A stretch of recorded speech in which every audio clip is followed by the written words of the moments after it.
Guys, ladies. What's been going on with the run game the last 2 weeks? Have you been able to identify what teams are doing to gash you guys and what you have to do to fix that? Well, we talked about last week. I think the game plan the week before against Atlanta kind of dictated a little bit. But, the funny thing was going back to Atlanta, the three biggest runs that they had were in, what we call 8-man fronts. And we just, lost a gap, missed a tackle. And I know you can't do this, but just going back and really analyzing this Sunday on Monday and Tuesday, there was 7 plays that really hurt us in the run game, 2 by the quarterback and then 5 by the running backs. The other, they ran the ball 41 times. The other 34 runs, we gave up, I think, 56 yards. So now you can't do that.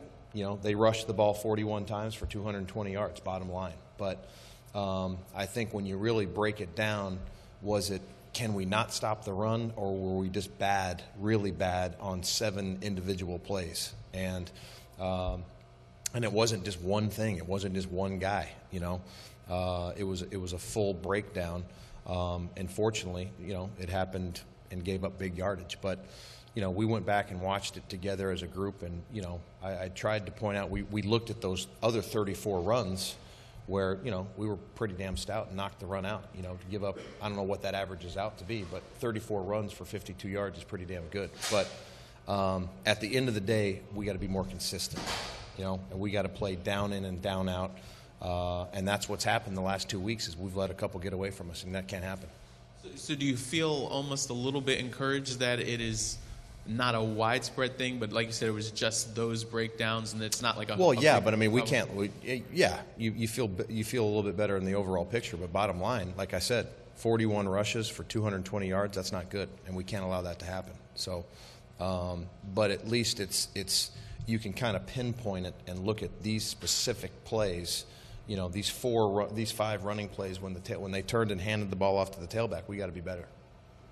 It seems like in the couple times this year, at the end of the second quarter, you guys have a lead, and it seems like the defense is kind of backing off. Is that more of a schematic thing to go to a prevent, or is it something where maybe you guys can be a little bit more aggressive? Yeah, but, you talking about in the 2-minute drive?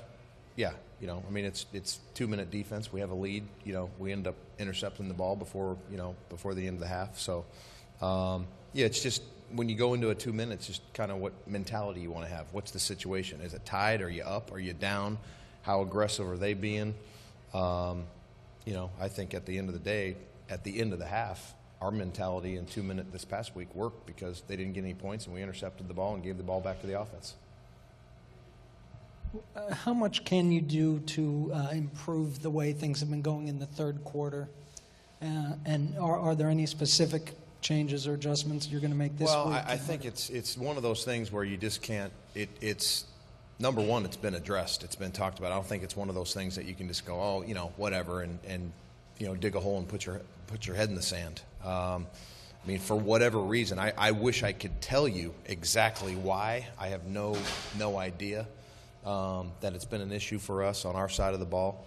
But it's been addressed. It's been talked about.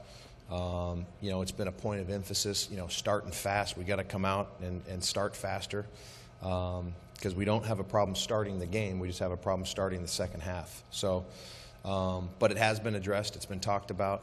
It's been kind of a theme, on the practice field, halfway through practice, kind of, cranking it up. So I think it's just one of those things. I think the worst thing you can ever do anytime something's not going right is to ignore it and not talk about it. We've talked about it. We've addressed it. Now we got to go play better. We got to coach better. Any changes planned to deal with that? Well, no. I mean, if you're asking, we're not going to have a first half game plan and a second half game plan. I just think it's something from a mentality, and it starts with us. As coaches, we just gotta, we got to be conscious of the fact of getting our guys ready to go when they come out of the locker room. We don't have a problem doing it coming out of the locker room the first half, so we got to get our guys going the second half. Yeah, Bashaud Breeland, set up every offensive point that you guys scored.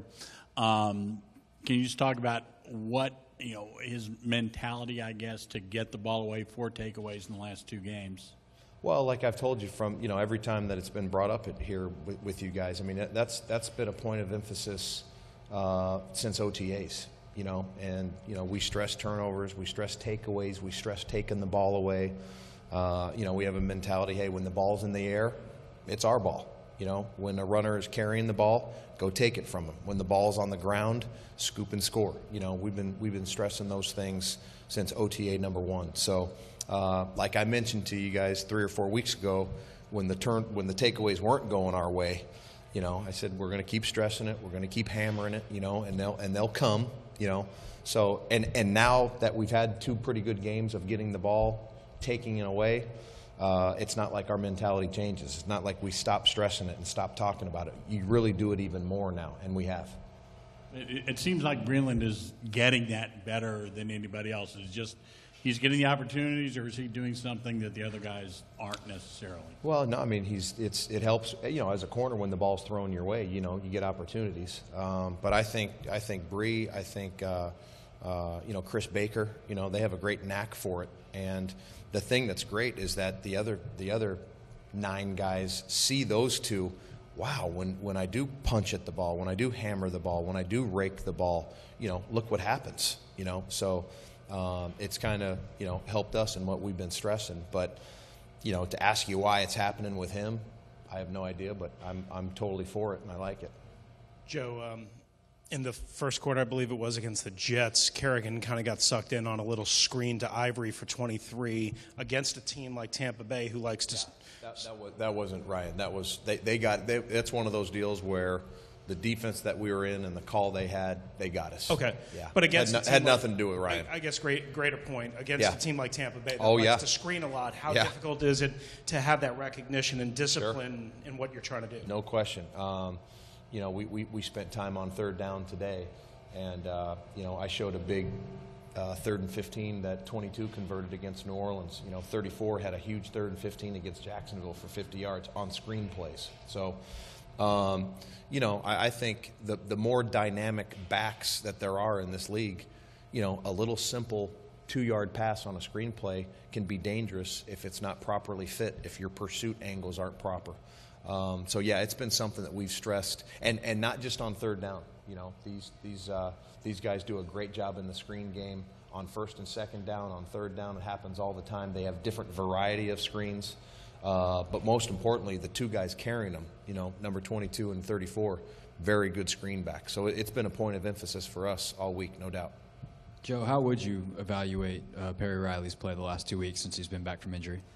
I think he's played. The thing that was a bummer was when he got hurt, he played lights out against the St. Louis Rams. He really did, and I think that's a little, when a guy misses some time, especially with a lower extremity injury, he comes back and, you got to knock a little bit of rust off. So I don't think Perry's played, poorly, but we've had the conversation, get back to how you played against the St. Louis Rams, and I think he had a great week of practice this week, so I think it's part of the deal sometimes when a guy misses time and then comes back, it takes him a little bit of time to knock some rust off. But I wouldn't, I don't think Perry's played physical.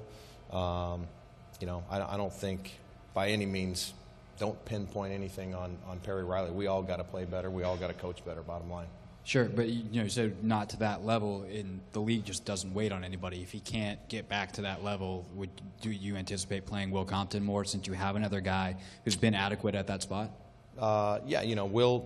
Will's a great, we talk about a starter in waiting. Every time that we've ever called Will's number to come in and play, he's done a great job. So I love the fact that we have Will Compton. He backs up both our Mike backer and our dime backer in sub. He backs up our Mike backer and our Mo linebacker in base.